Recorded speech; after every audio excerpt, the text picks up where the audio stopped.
औज़ुबिल्लाहि मिनश्शैतानिर्रजीम बिस्मिल्लाहिर्रहमानिर्रहीम अस्सलामु अलैकुम वरहमतुल्लाहि वबरकातुहू। सूरह हूद हमारी मुकम्मल हुई अल्लाह तबारक व तआला के फजल व करम से, और आज मैं उठा रही हूँ सूरह यूसुफ़ को। और सूरह यूसुफ़ को ट्रांसलेट करने से पहले हल्का सा तारुफ हो जाए। थोड़ा सा एक बात ये जहन में रहे कि लंबी चौड़ी भूल भलियों में मैं नहीं उलझा रही होती जो आम बंदे को बात समझ ना आए, और उस तरह के अल्फाज भी नहीं कर रही होती। एक ज़ीरो लेवल अल्फाज के साथ ज़ीरो लेवल बंदे से, हर बच्चे बड़े से इस तरह मुखातब हूँ कि जो बहुत आसानी से उन अल्फाज को समझ सके और बातों की पेचीदगियों में उनको नहीं डालना चाहती है। अल्फाज की पेचीदगी सिंपल ट्रांसलेशन कर रही हूँ और सिंपल ही तारफ़ भी दे रही हूँ। सूरह यूसुफ़ है मेरे पास, और सूरह यूसुफ़ की वजह तस्मिया ये है, इसको सूरह यूसुफ़ इसलिए कहा जाता है कि इसमें हज़रत यूसुफ़ अलैहिस्सलाम का किस्सा मौजूद है। और किस्सा भी यूसुफ़ अलैहिस्सलाम का अगर कहा जाए, उससे पहले ये बता दूं कि ये मक्की सूरत है और इसकी 111 आयात और 12 रुकू पर मुश्तमिल है। और मक्की सूरतें अक्सर छोटी होती हैं लेकिन ये लंबी है।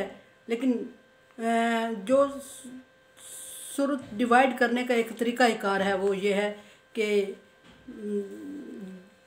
ऐसी सूरतें हैं जिनकी ज़्यादा आयात मक्के में नाज़िल हुई हूँ, कम मदीने में नाज़िल हुई हूँ, तो उनको मक्की सूरत का टाइटल नाम दिया जाता है।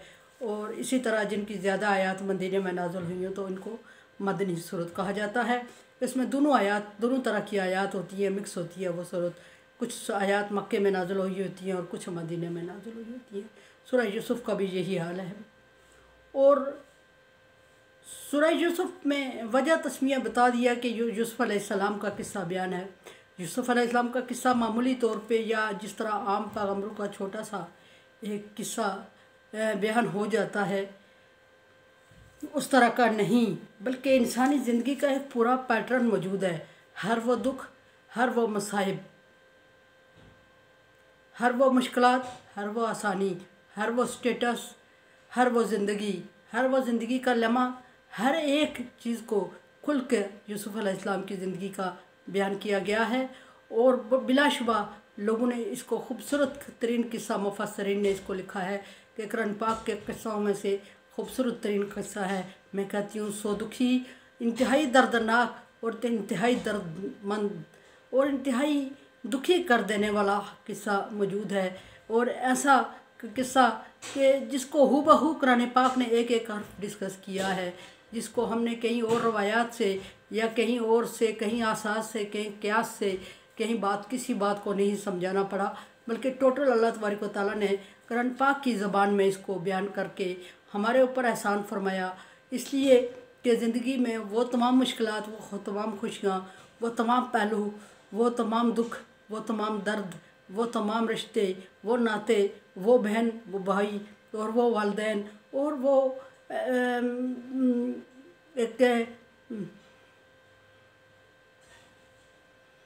पैगम्बर की औलाद और मिस्र के बाज़ार में बिकने वाला, कुएं में ज़िंदगी की जिंदगी गुजारने वाला, भाइयों के हाथों जबर तशद्दुद का शिकार होने वाला बच्चा, और फिर किसी हद तक औरतों के चुंगल में और निर्गे में परेशान होने वाला, और फिर उसके बाद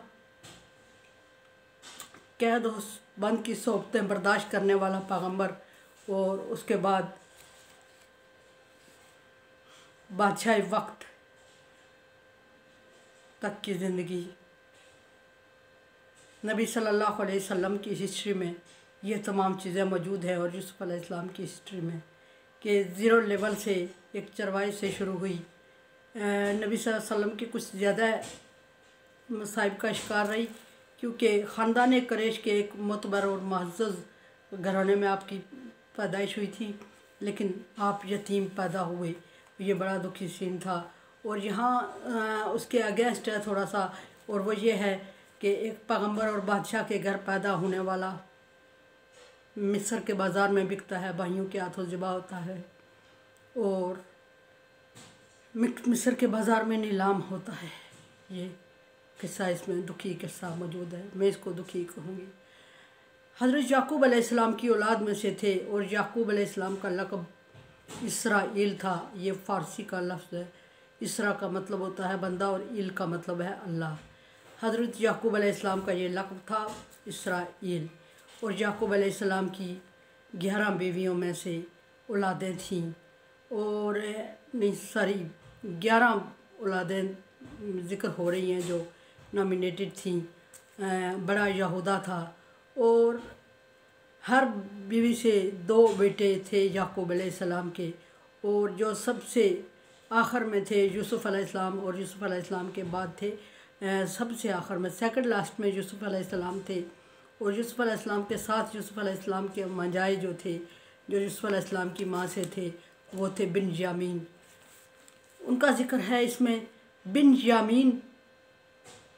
بنیامین کا مطلب ہوتا ہے وہ بچہ جو ماں کے بغیر پرورش پائے، ماں کے دودھ کے بغیر پرورش پائے، کیونکہ یوسف علیہ السلام کی والدہ بنیامین کی پیدائش کے بعد اللہ کو پیاری ہو گئی تھی، انہوں نے یتیمی میں پرورش پائی، اس لیے ان کو بنیامین کہا جاتا ہے۔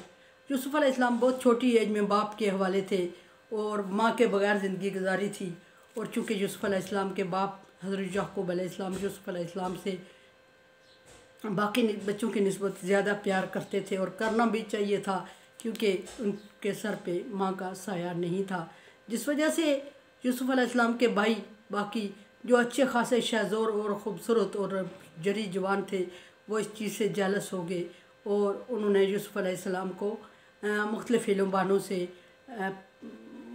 مختلف سازشیں کی کہ قتل کر دیا جائے، ملک بدر کر کیا کیا جائے۔ وہی سازشیں جو نبی صلی اللہ علیہ وسلم کے ساتھ اہل مکہ نے کی تھیں، وہی سازشیں یوسف علیہ السلام کے ساتھ سگے بہن نے کی، ملک بدر۔ اور پھر جا کے جنگل میں یوسف علیہ السلام کو لے کے گئے، یعقوب علیہ السلام سے مختلف حیلے بہانے کر کے جب لے کے گئے تو جا کے کنویں میں ڈال دیا، اور کنویں سے پھر یوسف علیہ السلام کو اٹھا لیا گیا۔ وہ جبر و تشدد اس کی مثال نہیں ملتی جو یوسف علیہ السلام پر کیے گئے، اور پھر کنویں میں ڈال دیا گیا، اور کنویں میں ایک قافلے نے یوسف علیہ السلام کو نکالا، اور نکال کے جا کے اس نے، چونکہ یوسف علیہ السلام انتہائی خوبصورت تھے، اور آپ کو اپنی خوبصورتی پہ فخر بھی تھا۔ لکھنے والوں نے یہ بھی لکھا ہے کہ ایک دفعہ یوسف علیہ السلام نے آئینہ دیکھ کے اپنے آپ پہ خوش ہو کے کہا کہ مجھ جیسا کوئی غلام خریدے تو کیا وہ اس کی قیمت ادا کر سکتا ہے۔ اللہ تبارک و تعالیٰ کو یہ الفاظ ناگوار گزرے، اور اللہ تبارک و تعالیٰ نے یوسف علیہ السلام کو مصر کے بازار میں نیلامی میں پیش کروایا۔ اور پھر یہ بھی ایک ہے کہ ایک اس کی وجہ یہ بھی لکھی جاتی ہے کہ یعقوب علیہ السلام چونکہ یوسف علیہ السلام سے بہت پیار کرتے تھے، ایک دن ایسا تھا کہ یعقوب علیہ السلام نے بکری ذبح کی، اور اپنے سارے بچوں کو لے کے کھانے میں ان کو دے دیا، اور خوش ہو رہے تھے بچوں کو دیکھ کے، چونکہ ایک بڑی فوج تھی یعقوب علیہ السلام کے بچے، خوش ہو رہے تھے کہ ایک مانگنے والا دروازے پہ آیا۔ یعقوب علیہ السلام نے اس کو اگنور کر دیا۔ اللہ تبارک و تعالیٰ نے اس کا بھی یعقوب علیہ السلام سے بدلہ لینے کے لیے یوسف علیہ السلام کو یعقوب علیہ السلام سے چھین لیا، اور یہ مختلف ریزن بتائی جاتی ہیں، لیکن بہرحال جو ایک پیغمبر کا بیٹا تھا وہ پیغمبر سے دور رہا 32 سال تک، اور 32 سال تک دوری برداشت کرنے کے بعد جب یوسف علیہ السلام جیل میں رہے بہت عرصہ عورتوں کی سازشوں کی وجہ سے، جب جیل گزارنے کے بعد واپس آئے تو مصر کے بادشاہ بنے۔ اس میں چند لوگوں کے خوابوں کا ذکر بھی ہے، جس میں یوسف علیہ السلام نے جیل کے اندر ان کو خوابوں کی تعبیر بتائی، اور وہ سچ ثابت ہوئی، اور وہ جب بادشاہ وقت تک پہنچی تو بادشاہ نے خواب دیکھا۔ اللہ تبارک و تعالیٰ نے یوسف علیہ السلام کو جیل سے نکالنا تھا، ذریعہ بنایا، بادشاہ کو خواب آئی، بادشاہ نے تعبیر پوچھی تو کوئی تعبیر نہ بتا سکا۔ ایک بندے نے کہا کہ میں ایک بندے کو جانتا ہوں جو جیل میں ہے، مجھے اس تک جانے دیں اور میں آپ کو خواب کی تعبیر بتاتا ہوں آ کے۔ اور بادشاہ نے اس کو بادشاہ ریان تھا، اس نے اس بندے کو جیل جانے کی اجازت دی۔ اس نے آ کے ہو بہو یوسف علیہ السلام کی بتائی ہوئی تعبیر بادشاہ کو بتائی، اور بادشاہ متاثر ہوا، اور اس نے جو یوسف علیہ السلام کو بلایا۔ यूसुफ़ अलैहिस्सलाम आए और मुख्तलिफ़ डिस्कशन के बाद यूसुफ़ अलैहिस्सलाम ने उनसे कहा कि मैं इल्म रखता हूँ, चूँकि मुझे वज़ीर ख़ज़ाना की सीट आप दे दें। सो उनको दे दी गई और फिर यूसुफ़ अलैहिस्सलाम बादशाह बन जाते हैं। और शार्ट बयान कर रही हूँ, बादशाह बनते हैं तो बाप को और सौतेली माँ को और 11 बहन भाइयों को अपने दरबार में बुलाते हैं। याकूब अलैहिस्सलाम नाबीना हो चुके हैं और याकूब अलैहिस्सलाम के एरिया में कैद पड़ चुका है, लोग भूखे मर रहे हैं और यूसुफ़ अलैहिस्सलाम के एरिया में रिज़्क़ की फरावानी थी और बहुत चर्चे थे आपकी सखावत के। सो याकूब अलैहिस्सलाम ने अपने बेटों को शाह मिस्र के पास भेजा। दूसरी सूरत में वो यूसुफ़ अलैहिस्सलाम थे जो याकूब अलैहिस्सलाम की औलाद थे, चहेते बेटे थे, लेकिन याकूब अलैहिस्सलाम इस चीज़ से बेखबर थे। यूसुफ़ अलैहिस्सलाम की तलाश तो जारी थी, लेकिन उन्हें यह अंदाज़ा हरगिज़ नहीं था कि जिस बादशाह वक्त के पास मैं अपने बच्चों को मदद के लिए भेज रहा हूँ, मदद लेने के लिए, मांगने के लिए, वो मेरा ही बेटा है बादशाह। और मुख्तलिफ़ ज़रिए हुए फिर यूसुफ़ अलैहिस्सलाम ने अपने आप को ज़ाहिर किया कि वो याकूब की औलाद है, हज़रत याकूब की और पैगम्बर की औलाद है।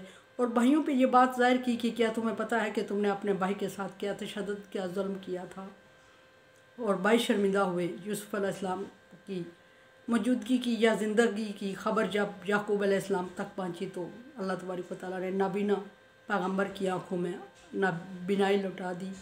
और फिर काफ़िले की सूरत में बाप, सौतेली माँ और 11 भाई यूसुफ़ अलैहिस्सलाम के पास पहुँचते हैं।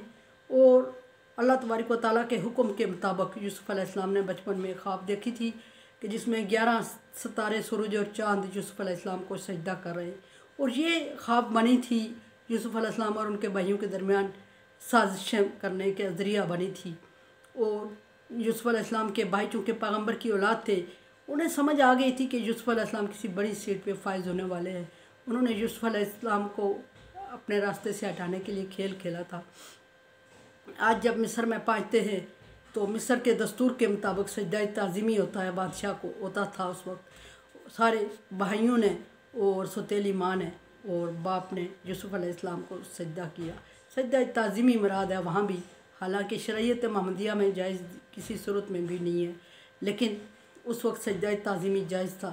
सो सब ने जब सजदा किया तो यूसुफ़ अलैहिस्सलाम ने अपने बाप से मुखातब होकर फरमाया कि अब्बा जी, ये मेरे ख्वाब की ताबीर है जो बचपन में मैंने देखा था और जिस ख्वाब की बिना पर मैंने इतनी मशक्क़त, तशद्दुद और इतना ज़ुल्म और जबर बर्दाश्त किया और इतनी दूरी बर्दाश्त की आप तक आपसे, और आज मैं उस चीज़ को अपने आँखों के सामने देख रहा हूँ। ये हिस्ट्री यहाँ थोड़ा सा मुख्तसर सा अहाता किया मैंने कुछ अल्फाज के साथ, और कल इंशाअल्लाह बाकायदा सूरत को शुरू करेंगे। और उम्मीद है कि आपको मेरी बात अच्छी लगी होगी। मेरे चैनल को सब्सक्राइब कर रहे हैं, thank you so much. Like this, like as you like. दुआ की उम्मीद रखती हूँ कि ला खौफ़ुन अलैहिम वला हुम यहज़नून की दुआ करेंगे मेरे लिए, और कोरोना वायरस से बचने के लिए एहतियाती तदाबीर और वैक्सीनेशन। अल्लाह हाफिज़।